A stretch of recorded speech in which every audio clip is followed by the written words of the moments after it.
गायब रास्ता। लीना हमेशा अपनी दादी के घर के पीछे वाले जंगल की तरफ खींची चली जाती थी। बचपन में वो घंटों वहां घूमती रहती थी, वहां रहने वाले जानवरों के बारे में कहानियां बनाती थी। लेकिन दादी के गुजर जाने के बाद वहां जाना कम हो गया था। आज तक पेड़ उसकी याद से ज्यादा ऊंचे थे। उनकी शाखाएं आपस में उलझी हुई थीं, जैसे किसी के हाथ की उंगलियां। जैसे ही वो चली, उसने कुछ अजीब देखा।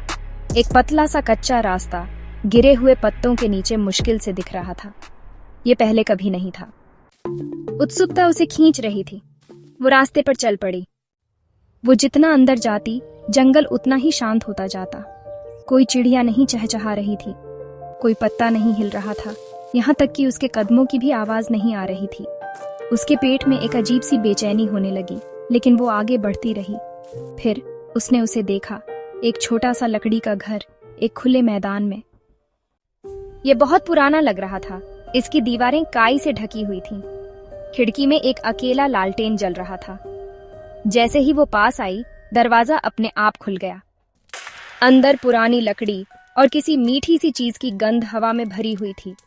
फर्नीचर सादा, देहाती था, फिर भी सब कुछ साफ सुथरा था, जैसे कोई उसका इंतजार कर रहा हो। लकड़ी की मेज पर एक खुली हुई किताब रखी थी। वो पास गई और पहली लाइन पढ़ी, घर में स्वागत है लीना। उसकी सांस अटक गई। उसने पन्ना पलटा। तुम हमेशा से यहीं की हो। ये रास्ता सिर्फ उनके लिए दिखता है जो तैयार हैं। उसकी रीढ़ में ठंडक दौड़ गई।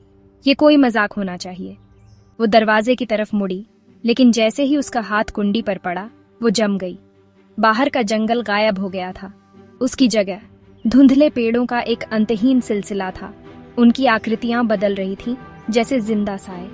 उसके सीने में दहशत फैल गई। वो किताब की तरफ वापस मुड़ी। अगली लाइन अपने आप लिखी हुई थी, रुको और तुम समझ जाओगी, जाओ और तुम सब भूल जाओगी। उसका दिल जोर से धड़क रहा था। उसके पास एक चुनाव था, लेकिन मन ही मन वो जानती थी, वो गायब होते रास्ते पर कदम रख चुकी थी और अब कोई वापसी नहीं थी। खत्म।